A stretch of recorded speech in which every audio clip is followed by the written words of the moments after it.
Avec joie que nous vous accueillons aujourd'hui à notre session Midi Parents du mois d'octobre, un rendez-vous pensé pour rassembler, dialoguer et apprendre ensemble. Je suis Maha Sayeh, parent bénévole au sein de Parents Partenaires en Éducation et je serai votre facilitatrice aujourd'hui. Avant de commencer, j'aimerais effectuer une reconnaissance du territoire et souligner que même si nous nous rencontrons sur une plateforme virtuelle, nous voulons reconnaître que le siège social de PPE à Ottawa est situé sur le territoire traditionnel des nations algonquines, Anishinaabe et Mohawk, présentes en ces lieux depuis des temps immémoriaux et y demeurant encore aujourd'hui. Nous tenons à souligner que notre travail, ainsi que le travail de nos partenaires provinciaux, s'effectue sur des territoires ancestraux autochtones où 46 traités et autres accords ont été décidés. Nous sommes honorés d'être capables de vivre et de travailler sur ces territoires connus, aujourd'hui comme l'Ontario. Nous remercions les Premières Nations, les Métis et les Inuits pour leur dévouement à ces territoires et nous affirmons notre engagement, notre solidarité et notre responsabilité envers l'amélioration des relations avec ceux-ci. Un petit rappel sur la mission de parents partenaires en éducation. Alors, en tant que réseau de parents engagés, notre rôle est de soutenir les parents en leur offrant des ressources et des outils pratiques pour les accompagner dans leurs défis. Les ateliers offerts visent précisément à renforcer les compétences et à créer les espaces d'échange enrichissants entre parents. Donc, la série d'ateliers Midi Parents sous le thème Parlons inclusion cette année a pour objectif de créer un espace d'échange ouvert, respectueux et bienveillant entre les parents, issus de la diversité ainsi que les partenaires communautaires et institutionnels. Ensemble, nous souhaitons reconnaître et valoriser l'expérience des parents, mieux comprendre les réalités vécues et adapter les services, les ressources et les actions aux besoins concrets des familles. Comme nous le savons, le Canada est réputé pour sa politique d'accueil et d'intégration des immigrants. Toutefois, l'intégration des familles nouvellement arrivées est un processus complexe qui nécessite une attention particulière. Lorsque ces familles se sentent acceptées et soutenues dans leur nouvel environnement, elles ont plus de chances de s'épanouir et de contribuer de manière positive à la communauté. Alors, aujourd'hui, nous aurons l'opportunité d'écouter le témoignage d'une maman nouvellement arrivée au Canada avec sa famille en 2024 et qui partagera avec nous son expérience, ses défis et ses réussites dans l'adaptation à ce nouveau milieu. Nous accueillerons aussi l'équipe des travailleuses et travailleurs en établissement dans les écoles du Centre des services communautaires Vanier à Ottawa, qui apportera son expertise et les ressources disponibles pour soutenir l'intégration des familles immigrantes et encourager leur participation dans la vie scolaire et communautaire. Sans plus tarder, accueillons Madame Dora Guédige. Bonjour Dora. Bonjour, bonjour. Alors, bienvenue parmi nous aujourd'hui. Donc, Merci. pour notre discussion, je vous invite à vous présenter et à partager avec nous ou de nous parler de votre réalité parentale. À vous la parole. Avec plaisir. C'est un honneur de participer à ce Midi Parents.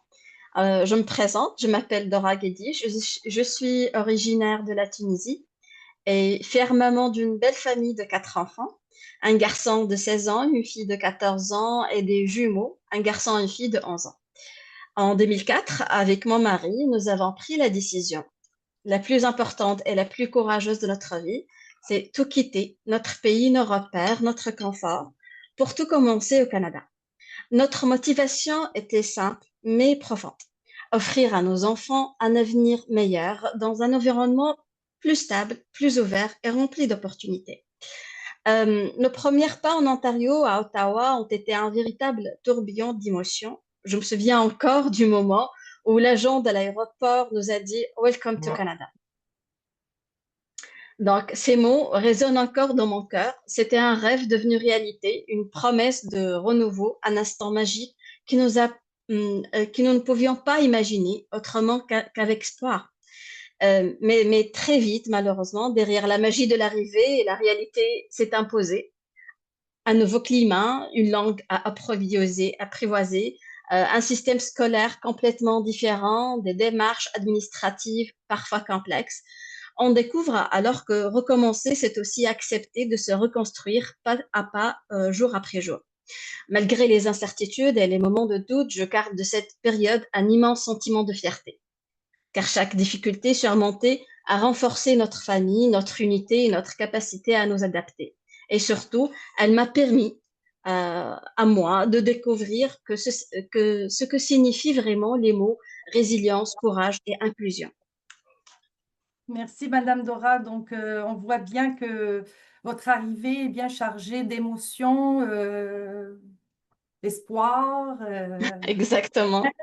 puis un rêve, si je peux le résumer comme ça, puis bon, un retour sur Terre. Donc, est-ce que vous pouvez nous parler justement de votre vécu, de cette réalité, partager avec nous votre parcours depuis votre arrivée en Ontario? Les débuts ont été très difficiles en fait, bien loin des espoirs et des rêves que nous avions partagés jusqu'à ici. En arrivant en Ontario et précisément à Ottawa, on se retrouve soudain plongé dans un tourbillon dont on ne comprend pas toujours les codes. On cherche les informations de part et d'autre, on tente de s'orienter pendant que nos économies diminuent et que le doute s'installe en fait. Le froid mordant de l'hiver, la barrière de la langue, la complexité d'un système scolaire inconnu et la recherche d'un emploi dans un nouveau pays. Chaque journée semblait être une montagne à gravir. Et il y avait certes des moments de profonde solitude, des soirs où je me demandais si nous avions fait vraiment le bon choix. Mais, euh, mais c'était au cours de cette période de flottement que j'ai eu la chance de découvrir le programme PAMEC, Femmes, offert par la Cité. Ce programme a été pour moi une véritable bouée de sauvetage. C'est en fait plus qu'une formation, c'était un espace de reconnaissance. Les ateliers m'ont permis de reconstruire ma confiance, de redécouvrir mes forces et de valoriser mes compétences. Surtout si j'ai rencontré des femmes extraordinaires qui partageaient les mêmes défis, les mêmes doutes, mais aussi la même volonté d'avancer. Ensemble, nous avons réalisé que nous n'étions pas seuls dans ce parcours d'intégration. C'est aussi à travers cette expérience en fait, que j'ai compris le défi de la reconnaissance des compétences étrangères. Mon parcours professionnel, riche, solide en Tunisie, devait être traduit dans un contexte canadien. Et très vite, je me suis heurtée au fameux mur de manque d'expérience. Au lieu de me décourager, j'ai choisi de rebondir. J'ai pris la décision de me reconvertir professionnellement et de reprendre des études en relations publiques afin d'obtenir un diplôme canadien et d'ouvrir la porte à de nouvelles opportunités. En parallèle, ma rencontre avec parents partenaires en éducation, la PPE, a été déterminante. Grâce à eux, j'ai pu mieux comprendre le système scolaire canadien, si différent de celui de la Tunisie. La PPE m'a guidée, soutenue, encouragée à poser des questions, à m'impliquer activement dans la vie scolaire de mes enfants.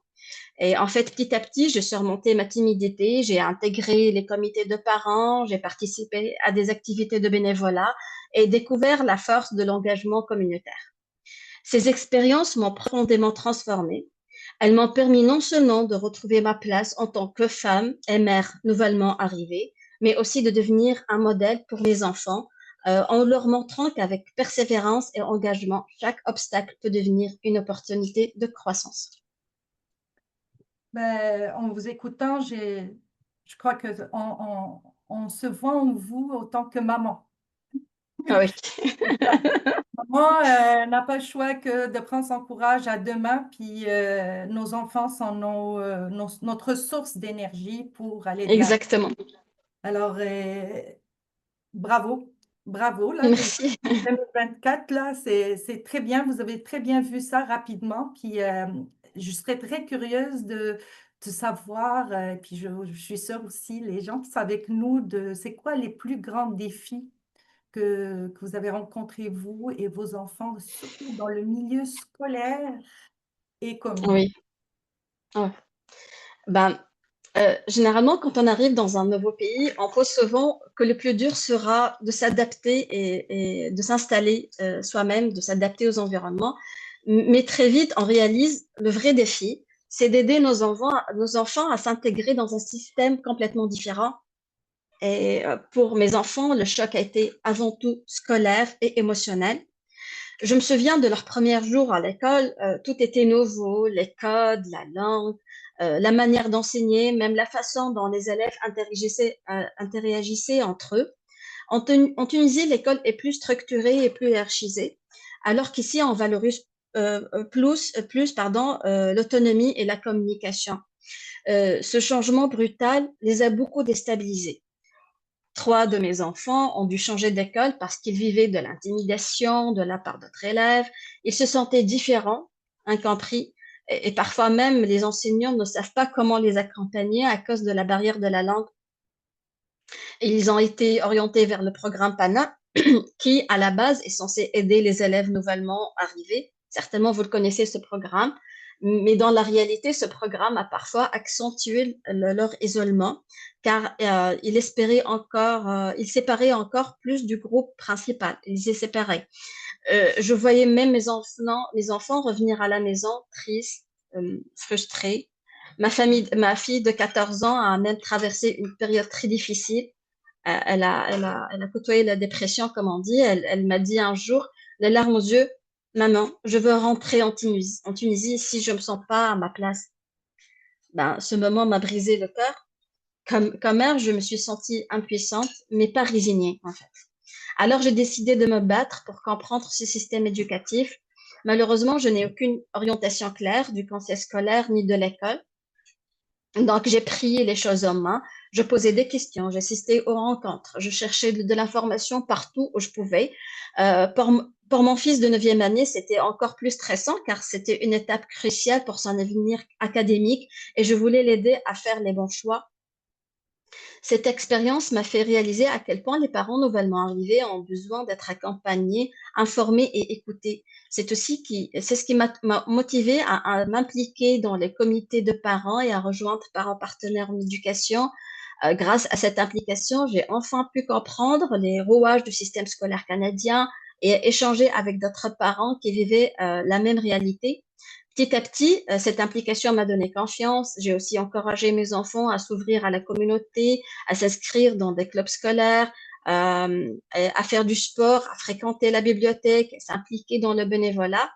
Euh, ça leur a permis en fait non seulement d'apprendre la langue plus vite, mais surtout de se sentir à leur place. Aujourd'hui, même si le chemin n'a pas été facile, je vois à quel point ces efforts ont porté leurs fruits. Nous avons tous grandi à travers ces épreuves, mais j'ai appris à sortir de ma zone de confort, à m'impliquer, à défendre mes enfants, mais aussi à me reconstruire professionnellement. Et mes enfants, eux, ont appris la résilience, le courage et la fierté de leurs racines, en fait. Effectivement que le système, il s'intéresse pas seulement au côté académique, mais aussi au développement de la personnalité de l'enfant, ce qui peut être différent de ce que les enfants ont vécu avant d'arriver au Canada. Et puis probablement que vous soulevez des pistes de réflexion par rapport aux moyens de communication parce que quand on ne connaît pas qu'est-ce qu'on fait exactement, on est un peu perdu, hein. Même autant que Exactement, pas seulement les exactement, jeunes. Donc, c'est ça. Donc, en Ontario, on cherche aussi à développer les compétences chez les enfants au niveau personnel, que ce soit l'autonomie, l'initiative, l'esprit d'initiative, etc. Donc, ça, probablement, ça a été un problème. Et puis, vous avez mentionné c'est un programme pour l'intégration des enfants. Et puis, je reviens au mot communication. Probablement, il faut réfléchir aussi au revers de la médaille, comme on dit. Donc, vous le dites qu'ils se sont sentis isolés. Probablement que la communication aurait pu être de mieux pour faciliter exactement, l'intégration. Donc, oui, vous avez cité aussi PPE, c'est vrai. On est tous ici aujourd'hui grâce à PPE. Donc, on a appris beaucoup de choses sur le système scolaire.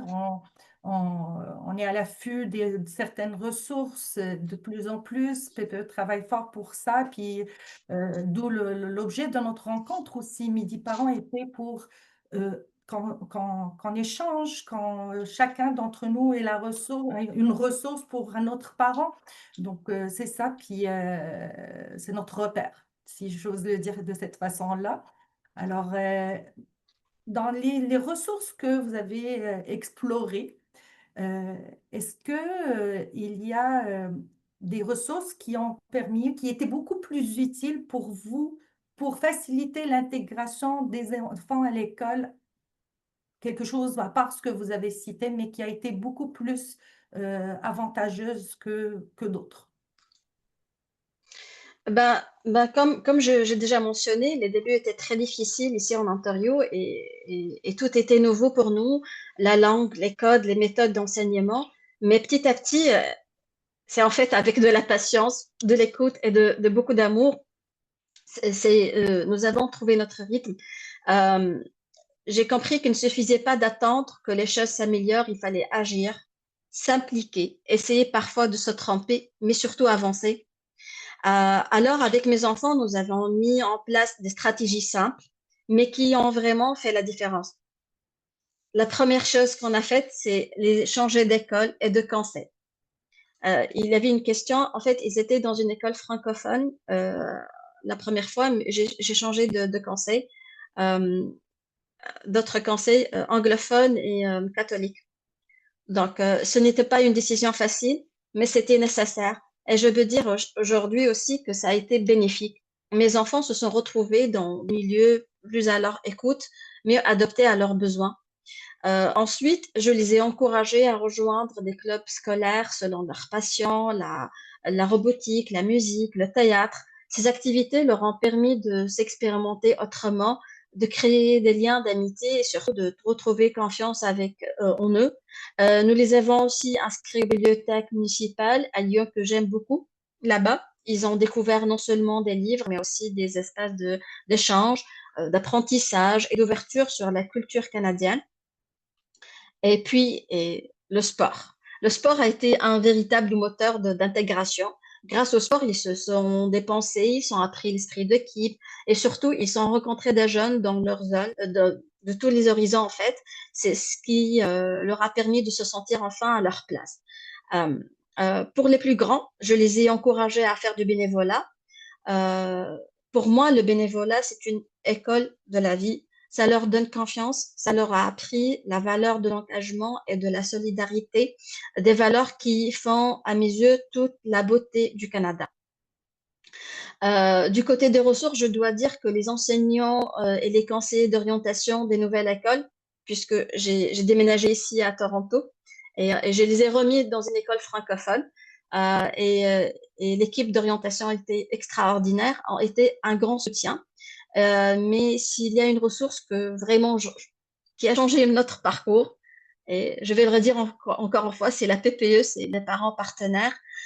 Pour moi, ça a été bien plus qu'un organisme, c'était une boussole, une porte ouverte.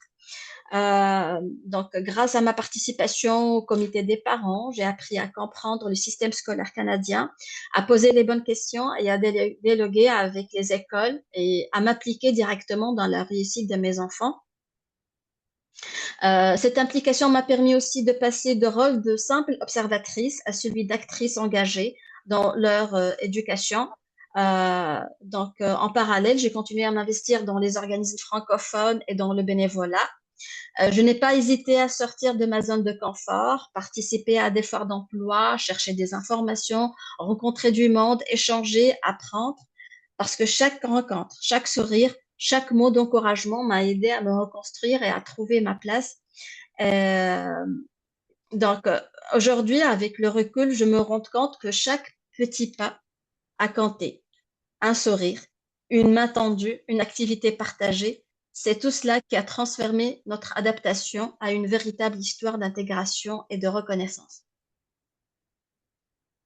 Super. Alors, je vois les questions au niveau du chat. Il y a une question de Madame Mélanie. C'est ma prochaine question, en fait. Alors, justement, oui, l'implication. J'aime bien toujours revenir parce que vous lancez des mots-clés.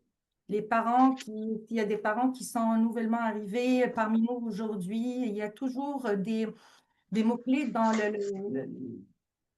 notre échange avec notre invité, puis l'implication. Moi, je dirais l'implication, surtout dans l'environnement de l'enfant, que ce soit au niveau communautaire ou scolaire. Ça joue sur la motivation de l'enfant tel quel, parce qu'il y a la proximité, il y a un environnement qui est tout nouveau. Donc, avoir un parent qui vient de temps en temps à l'école juste pour une décoration, pour une activité, ben, ça développe la confiance en soi aussi. Donc, c'est très important, cette implication. Et puis, on parle des enfants, mais il ne faut pas oublier aussi autant qu'adultes. Nous aussi, les parents, on a besoin de ressourcer pour revenir avec l'énergie pour nos enfants. Donc, ça nous permet de rencontrer du monde, de discuter, de voir que, comme vous l'avez bien mentionné, Madame Dora, c'est une situation pas unique à vous, mais c'est une réalité que vous avez découverte chez d'autres parents également. Donc, Exactement. ça, ça- c'est sûr que ça vous rassure quelque part que c'est un peu normal que ça va prendre quelque temps avant de s'installer puis retrouver ses repères. Alors, mais c'est sûr en même temps que ça vous permet de mener une réflexion, de se dire, j'aurais aimé voir ça, j'ai Exactement. vu ça. Donc, ça vous ramène à un certain moment à partager, hein. On a tous fait ça aussi dans le milieu scolaire de nos enfants. Et donc, si je vous pose la question, quels sont les besoins spécifiques que vous aurez aimé que l'école mette en place pour les familles qui sont nouvellement arrivées? Ben, en fait, je crois profondément que l'école joue un rôle clé dans l'intégration des familles nouvellement arrivées. Mais pour que cette intégration soit vraiment réussie, il est important que certains besoins spécifiques soient mieux pris en compte, surtout pendant la première année d'adaptation. Tout d'abord, je pense qu'il serait essentiel de renforcer l'accompagnement linguistique et psychologique pour les enfants puisque arriver dans une nouvelle école, dans une langue différente, avec des repères culturels complètement nouveaux, ce n'est pas facile. Et certains enfants se sentent perdus, en fait, isolés ou hésitants à s'exprimer. Des ateliers d'expression, des séances d'accueil en petits groupes ou encore du tutorat pour les pairs pourraient vraiment les aider à prendre confiance en eux. Ensuite, il serait plus utile d'avoir un programme d'accueil et d'information pour les parents nouvellement arrivés. Le système éducatif canadien est très différent de celui de la Tunisie ou de nos pays d'origine. Et au début, on ne comprend pas toujours le rôle du conseil scolaire, du comité du parent, ni même comment suivre le progrès de nos enfants. Avoir, le fait d'avoir un guide clair, des séances d'information en plusieurs langues et des rencontres entre parents et direction dès l'arrivée permet d'éviter beaucoup de confusion et d'angoisse. Je crois aussi qu'il faut valoriser le rôle des parents dans la réussite éducative en leur donnant les moyens de s'impliquer. Pour moi, la PPE et les comités de parents ont été une révélation. Grâce à eux, j'ai appris à dialoguer avec les écoles, à poser les bonnes questions, à comprendre les programmes et à être réellement actrice de l'intégration de mes enfants. Mais toutes les familles n'ont pas cette chance et n'ont pas encore accès à ce type de ressources. Il faudrait les faire connaître davantage et encourager les écoles à inviter activement les nouveaux parents à y participer.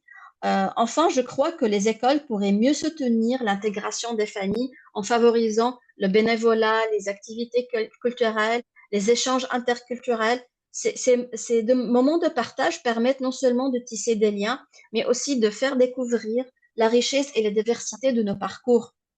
L'intégration, ce n'est pas seulement une question de langue ou d'emploi, c'est avant tout une question de lien humain. Quand une école tend la main à une famille nouvellement arrivée, c'est tout un avenir qu'elle aide à bâtir en fait. Parfait. Oui, je veux faire une invitation. Je ne sais pas, vous ne l'avez pas mentionné, mais je ne sais pas si vous le savez. Il y a les conseils des parents au niveau des écoles aussi. euh, c'est très bien de s'impliquer là-dedans, même si vous n'êtes pas membre du conseil des parents au niveau de l'école, mais c'est ouvert à tous les parents de l'école. Et c'est le point de départ pour que les parents puissent exprimer, euh, pas des plaintes, mais des réflexions sur des activités pour l'épanouissement des enfants. Puis ça peut être Exactement. Oui, exactement, puis ça peut être une façon de mettre des activités pour l'intégration des enfants nouvellement arrivés, penser à un jumelage aussi au début de l'année, l'enfant est jumelé avec un autre enfant pour comme son petit guide au début de l'année scolaire. Donc il y a beaucoup de réflexions et je pense, parce que j'ai l'expérience, j'étais sur des conseils d'école des parents et c'est un point très important pour ramener cette réflexion-là pour l'épanouissement des enfants au sein de l'école. Surtout, ils passent la plupart du temps, la majorité de la journée, à l'école. oui. C'est ça. Alors, c'est ça. Alors, merci beaucoup, Madame Dora. Tout Euh, le plaisir est le mien. un échange très riche. Oui. Alors, je reviens au chat avant d'avancer. Monsieur Paul, si vous me permettez, il y a Madame Sylvie. Merci pour ton partage, Dora. Quel parcours inspirant. Enseignement, les enfants. Alors, il y a une question. Alors, Alors, qu'est-ce que vous avez fait, Madame Dora, pour prendre soin de vous et votre enfant, de la santé mentale? Euh, Personnellement, j'étais à l'écoute de mes enfants. On se parlait quotidiennement. Chaque jour, on faisait une table ronde. On s'échangeait nos expériences. On essayait d'être là à leur écoute, mon mari et moi, et laisser parler, euh, exprimer leurs émotions, faire ressortir la frustration qu'ils avaient. Et lors des décisions, on les invitait à faire réflexion aussi avec nous pour la prise de décision. C'était ça, je crois que le point qui les a fait ressortir de leur dépression, c'est vraiment être à l'écoute des émotions de nos enfants. Très bien, l'écoute. Monsieur Paul. Monsieur Paul est travailleur en établissement dans les écoles au Centre des services communautaires Vanier. Alors, à vous la parole, Monsieur Paul, donc, qui va nous présenter ou partager avec nous des stratégies qui favorisent l'intégration des familles à l'école et dans la communauté. À vous la parole, Monsieur Paul. Merci beaucoup pour la parole. Bonjour à tout le monde. Moi, je m'appelle Amaury Paul Wilondia. Je suis employé du Centre de services communautaires Vanier. Nous sommes une équipe ici, présent avec vous, avec ma collègue Yvonne Kachunga, qui demandait la parole tantôt là. Euh, Moi, je suis basé dans la région Cornwall, SDG. Ma collègue Kachunga est basée à Cornwall, plutôt à Ottawa. Avant d'abord d'entrer, j'aimerais si Madame Kachunga pourrait, avant d'entrer, oui, avant de présenter les services de travail d'établissement, j'aimerais aussi d'abord que Madame Kachunga intervienne par rapport au témoignage de Madame Dora. Oui, Madame Yvonne. Vous êtes avec nous, Madame Oui, Yvonne? oui, OK. oui, merci beaucoup, merci Paul, merci à vous tous, merci d'être là. Je suis vraiment contente de participer à cette rencontre. Et moi, c'est depuis 2013 que je suis travailleuse d'établissement dans les écoles. On a commencé en étant employé du CPO, du CSCE. Je connais très bien le programme Parents Partenaires en Éducation. On a travaillé ensemble en collaboration depuis des années. Depuis 2013, le programme travailleurs d'établissement dans les écoles est fonctionnel. Parents partenaires en éducation, on a travaillé ensemble longtemps. Et puis, j'ai entendu comme quoi les enfants étaient dans le programme PANA, ils ont été isolés. Et moi, rebondissant, je me demande c'est dans quel conseil, dans quelle école. Parce que le programme PANA, qui est le programme d'appui aux nouveaux arrivants, c'est un programme très, très, très apprécié parce que ce programme-là permet quand même aux enfants de vivre une vie d'inclusion au sein d'une nouvelle école. Alors, moi, je travaille dans les écoles élémentaires et puis écoles secondaires. Je suis à Ottawa, comme mon collègue l'a dit. Je travaille à l'école élémentaire Montfort, école catholique, et aussi au collège catholique Samuel Genet. Ces écoles-là, je pense, toutes les écoles du Conseil catholique et ainsi aussi les écoles du Conseil public à Ottawa francophone, le programme est tellement très bien organisé. Quand un enfant arrive à l'école, après son évaluation, qui n'est pas une évaluation pour les dégrader ou quoi que ce soit, l'enfant arrive à l'école, il est pris en charge par le programme. Les enseignants et l'équipe du programme d'appui aux nouveaux arrivants prennent l'enfant en charge. C'est pour lui permettre de comprendre le système, de ne pas se sentir isolé, de ne pas se sentir de ne pas se sentir étiqueté. C'est pour, on l'accompagne pour l'intégration, non seulement l'aspect académique et aussi l'intégration au sein de sa nouvelle communauté. Alors, ce sont des choses qui se font et qui se font très bien. Et moi, je suis dans les écoles tous les jours, je vois ça. Alors, c'est pour ça que je me demandais, oh là là, c'est où ça? C'est dans quelle école? C'est dans quel conseil où ces enfants-là ont vécu des situations comme ça? Alors, que ce soit dans les écoles secondaires ou dans certaines écoles élémentaires, nous avons les programmes qu'on appelle Initiative ANA pour les secondaires, qui est accueil des nouveaux arrivants et des nouvelles arrivantes. Ce programme-là, cette initiative-là, on fait les jumelages, comme vous veniez de le dire là. Les enfants qui viennent d'arriver sont jumelés avec, nous avons des équipes des jeunes que nous appelons des alliés. Ce sont les jeunes qui ont vécu au moins une année au Canada. Et puis, les jeunes Canadiens aussi, ils suivent une formation avec le COPA national, qui est basé à Toronto, qui est le programme qui gère aussi les travailleurs d'établissement. Ces jeunes-là sont formés pour accueillir, pour encadrer, accompagner les nouveaux élèves qui sont leurs pères. C'est du bénévolat que ces jeunes-là font. Ça se fait très, très bien. Et dans les écoles où nous travaillons, il n'y a pas de plainte par rapport à l'isolement des jeunes. Et nous, les écoles où il y a les travailleurs d'établissement, nous faisons un grand effort pour que ces jeunes-là trouvent leur place dans la nouvelle école. Et chaque fois, chaque semaine, nous organisons des activités, les séances de causerie avec les nouveaux jeunes qui viennent d'arriver d'ailleurs, pour qu'ils comprennent. Avec ces alliés-là, on leur parle de la vie au Canada, on leur parle du système aux jeunes. Et puis pour les parents aussi, nous organisons des ateliers sur les systèmes scolaires et je suis très contente d'entendre que madame s'est impliquée dans le conseil d'école et s'est impliquée à participer aux activités de l'école pour comprendre le système, parce que le système dans d'autres pays, c'est différent d'ici et nous y travaillons beaucoup. Et juste un petit rappel que nos rencontres Midi Parents, c'est justement pour outiller les parents et les ressourcer et leur dire ça existe, ça existe pour mieux les orienter. Puis désolée pour le vécu.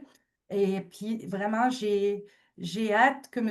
Paul nous explique c'est quoi les stratégies et les outils là pour justement outiller nos parents pour bien s'intégrer. Ok, merci beaucoup. D'abord, j'aimerais commencer d'abord par expliquer c'est quoi un travail d'établissement dans les écoles. Euh, Comme ma collègue vient de l'indiquer tantôt là, nous, notre rôle, nous, travailleurs d'établissement dans les écoles, c'est accompagner les familles nouvellement arrivées et envie de faciliter leur intégration au Canada. Donc, comment faciliter cette intégration? Et il y a des mots-clés là-bas. Il y a l'information et l'orientation. C'est-à-dire que dès que nous rencontrons une famille, nous organisons ce qu'on appelle l'évaluation des besoins. Donc, en faisant cette évaluation des besoins avec la famille, là, nous identifions directement les défis et les besoins auxquels la famille fait face. Et comment est-ce que nous entrons en contact avec la famille? Là, peut-être j'aimerais aussi demander, vous poser la question à madame, est-ce que lorsque madame est arrivée, madame Dora est arrivée, est-ce qu'elle elle a été reçue par un travailleur d'établissement pour faire son évaluation des besoins? Ou bien elle a été reçue ou bien elle-même est arrivée, elle a pris l'inscription de ses enfants elle-même n'étant identifiée comme famille nouvellement arrivée, bien peut-être la famille a été confondue comme une autre famille qui peut-être est déjà là au niveau du Canada. Bon, peut-être elle a manqué ces ressources-là. Parce que nous, de notre côté, les familles avec lesquelles nous entrons en contact et les familles que nous recevons, après avoir fait l'évaluation des besoins, nous référons la famille. Là, nous savons déjà que l'enfant, tout en faisant l'évaluation des besoins, nous avons déjà l'idée sur le parcours migratoire et académique de l'enfant. Parce qu'il y a parmi les familles que nous recevons, il y a des familles qui ont passé des temps dans les camps de réfugiés, qui arrivent au Canada avec un retard au niveau académique et que cet enfant-là a besoin d'un appui spécial. Et il y a des enfants qui viennent, il y a des familles qui viennent avec des permis de travail, des enfants qui ont eu la chance d'évoluer bien dans des écoles et l'enfant vraiment est à jour. Et une fois arrivé au Canada, c'est justement un petit changement au niveau du système et l'enfant continue normalement vers son parcours académique. Alors, de ce côté-là, c'est là où je voulais savoir, parce que lorsque nous rencontrons cette famille-là, et que nous savons très bien que la famille, une fois arrivée au Canada, n'a pas d'idée sur le système scolaire ontarien. Et nous avons des spécialistes, nous avons des ressources au niveau des écoles, des enseignants ou des conseillers en orientation, comme ma collègue vient de le dire. Lorsque nous mettons la famille directement en contact avec le conseiller en orientation, c'est les conseillers en orientation qui expliquent à la famille, qui donnent les ressources, qui donnent les outils à la famille en rapport avec l'éducation, en rapport avec c'est comment, ainsi de suite, comment est-ce que la famille aussi va aider l'enfant à l'école, c'est comment les devoirs, c'est comment les systèmes, ainsi de suite. Ça, c'est un. Deuxième chose, après avoir fait l'évaluation des besoins dont je viens de dire, nous orientons la famille ou les familles vers les ressources communautaires qui peuvent répondre à leurs besoins. Nous, en tant que travailleurs d'établissement, c'est que nous donnons l'information et l'orientation. Ça, ce sont les deux points clés, orientation et information et orientation. Alors, au niveau de l'école, nous travaillons avec l'équipe école. Donc, l'équipe école est composée avec la direction, les secrétariats, les enseignants pendant, les conseillers en orientation, les travailleurs sociaux et consorts. Donc, c'est toute une équipe. Lorsqu'il y a une catégorie, il y a des enfants qui viennent, les familles nouvellement arrivées, qui arrivent, qui ont des défis. Donc, c'est un travail d'équipe. Donc, c'est une chaîne, on s'entraide. On connaît que tel enfant a des défis, tel enfant a des difficultés au niveau de l'intégration, au niveau académique, et ainsi de suite.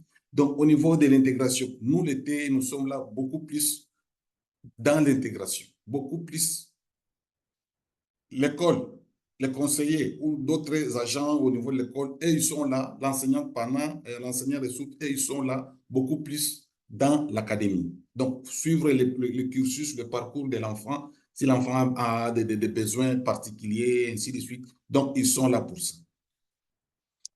Alors, il y a certaines familles qui ont des difficultés, qui ont des problèmes au niveau de la barrière langagière, il y a des problèmes de communication. Alors, l'été est là pour faciliter aussi cette communication entre famille et école, entre famille et la communauté, parce qu'il y a certaines familles qui arrivent, qui a une barrière, qui ne parle pas français, qui ne parle pas anglais. La famille peut parler espagnol, par exemple. La famille parle un patois de son pays, ainsi de suite. Alors, au niveau de notre équipe, comme ma collègue vient de le dire, nous sommes 17 TE et c'est une équipe multiculturelle. Donc, on parle pas mal de langues. Et quand on a une famille qui parle une langue que nous, on ne maîtrise pas, on fait recours à un collègue qui parle soit l'arabe, on fait appel à un collègue qui parle soit créole, on fait appel à un collègue qui parle soit le swahili. Et avec cette collaboration, ça nous permet quand même de faire un suivi avec cette famille qui vient d'arriver et qui a des défis. Ça, c'est au niveau de la communication pour permettre quand même à cette famille de communiquer ou de s'exprimer ou de briser cette barrière-là langagière. Au niveau de la sensibilisation du personnel, nous, en tant que travailleurs d'établissement, nous informons aussi les enseignants sur les réalités culturelles. Parce que la plupart des familles qui arrivent, ils ont une autre réalité. Donc, donc en dehors de la réalité du Canada. Et l'intégration, quand on parle de l'intégration, il y a beaucoup d'aspects qui entrent en jeu, il y a beaucoup d'éléments qui entrent en jeu. Alors, comme Madame disait là, Madame Dora disait là, même au niveau des enseignants, il y a les enseignants parfois qui peut-être isoler ces enfants au niveau de l'école, ainsi de suite. Je ne sais pas si à cette école-là, ou à l'école où ces enfants fréquentaient, il y avait des travails d'établissement au sein de ces écoles-là. Parce que comme Madame Yvonne disait, au niveau, nous avons deux initiatives. Au niveau d'élémentaire, nous avons ce qu'on appelle BENA. Bienvenue aux élèves nouvelles et nouveaux arrivants au Canada. Donc, il y a une équipe de jeunes au niveau de l'élémentaire à partir de la 4e année, 5e, 6e, qui sont formés toujours par COPA et que ce jeune-là, qu'on appelle championne au niveau d'élémentaire, ce sont ces jeunes-là qui encadrent et qui s'occupent de ces élèves nouveaux arrivants. Et au niveau du secondaire, nous avons l'initiative ANA, où on a les jeunes alliés qui, eux aussi, nous aident quand même à encadrer ces élèves nouveaux arrivants qui arrivent dans différentes activités d'intégration, dans par exemple, les activités que nous organisons, par exemple les dîners multiculturels, par exemple, lors de donc, la journée de la diversité, plutôt lors de la journée de la diversité culturelle, il y a des activités, il y a des témoignages, il y a des expositions, tout ça, tout ça. Donc, chaque pays ou chaque enfant ou chaque élève nouveau arrivant parvient quand même à exprimer ses valeurs, donc ses valeurs culturelles, ainsi de suite. Donc, ça crée vraiment une certaine diversité au niveau de l'école. Donc, par rapport aux stratégies, Monsieur Paul, oui, j'aurais une question pour vous. Est-ce oui. que les parents doivent passer par l'école pour entrer en contact avec vous ou bien vous, vous organisez juste avec l'école, puis ces activités que vous organisez avec l'école, les parents en bénéficient? Est-ce que c'est important Merci beaucoup. pour les parents, ils ont un moyen une ressource? OK. Donc, comme je disais tantôt là, nous, le fait d'entrer en contact avec les parents, c'est par l'école. C'est lorsque la famille prend l'inscription de son enfant à l'école que l'école maintenant nous envoie les informations de la famille pour que nous puissions entrer en contact avec la famille et faire une évaluation des besoins de la famille afin d'identifier les défis et les besoins auxquels la famille fait face. Pour que nous aussi, à notre tour, nous puissions orienter la famille vers les ressources communautaires qui peuvent quand même aider la famille à répondre à ses besoins. Et à ce moment-là, la famille, elle peut approcher le conseiller ou la conseillère d'orientation au niveau de l'école. Effectivement, Ok. effectivement. Donc, Au ça, niveau, c'est un point important là pour avoir oui, personne ressource à l'école. Ils savent. effectivement, effectivement. Ok. Donc, si l'enfant a un problème comportemental, il y a des personnes bien vraiment au niveau de l'école qui s'occupent. Et si l'enfant a des problèmes, a des défis au niveau académique, donc ainsi de suite, il y a les enseignants pendant. Donc, c'est ça que je vous ai dit tout tantôt là, ce qu'on appelle une équipe école. OK. Donc, c'est bien structuré. Je peux rajouter par rapport à ce que mon collègue vient de dire? Oui, Madame Yvonne, rapidement, parce que le temps Désolée. passe vite et j'aimerais Oui. donner Non, deux petits on n'a plus vraiment le temps, Maha. On doit vraiment Ok. clôturer. Mais Yvonne, si petits- tu veux rester après, on peut continuer la discussion. Ça va? Non, je pourrais pas. OK. J'ai une rencontre à 1h juste, je pourrais pas, désolée. Je veux juste donner l'opportunité aux parents quand même pour poser des questions parce que c'est le but. Donc, vous pouvez enlever vos mutes. Madame Mélanie, je suis vraiment désolée, je viens de voir votre main. Allez-y, je sais que vous vous attendez depuis tout à l'heure. Ben moi, je suis un parent de un, puis je travaille aussi pour les services d'établissement du nord-est de l'Ontario, à Hearst jusqu'à Cochrane. C'est pas tous les services qui sont dans les écoles, puis c'est pas toujours facile aussi du côté des professeurs d'avoir accès à tous les besoins. Donc, je voulais juste dire à Mme Dora que je vous trouve courageuse d'avoir fait la démarche d'être dans des comités. Parce qu'en étant parent, je suis dans des conseils de parents, puis on est juste 5 dans la région. sur 300 élèves. Donc, c'est important de se mettre dans des dispositions d'être là pour les enfants, mais pour les parents aussi, puis aussi pour les professeurs, de se faire connaître. Parce que dans des petites communautés, comme dans la région, ce que M. Paul sait, c'est un peu différent, mais dans notre communauté, il n'y a pas personne dans les écoles. On est 2 personnes qui couvrent le territoire, mais les professeurs, les directeurs, les directions savent où aller cogner à les portes. Il y en a toujours qui vont tomber dans des failles, mais c'est important d'avoir un cercle, je pense, pour communiquer les vraies choses comme ils sont dit. Puis je pense que Dora, tu as fait la bonne chose ici en allant dans des conseils, puis d'encourager tes enfants dans les sports parce que c'est la meilleure intégration. C'est juste que moi, je trouve que je voulais juste valider que les parents, ce serait le fun qu'ils soient plus impliqués dans des conseils pour aider la situation dans laquelle que les gens sont des fois. C'est juste ça, je voulais Absolument. dire. Merci. Je trouve Oui, juste sortir de chez vous, c'est sûr que ça va aider.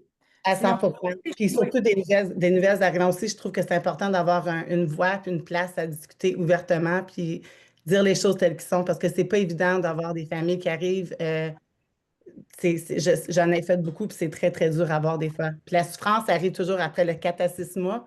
C'est là que les Mhm. gens aussi commencent à avoir de la dépression, le tout. C'est d'avoir une bonne communication avec les bonnes personnes, ça l'aide aussi, là. Donc, là, je vais vous laisser parce que je vois le temps, là, donc je vais laisser la parole à d'autres. Si.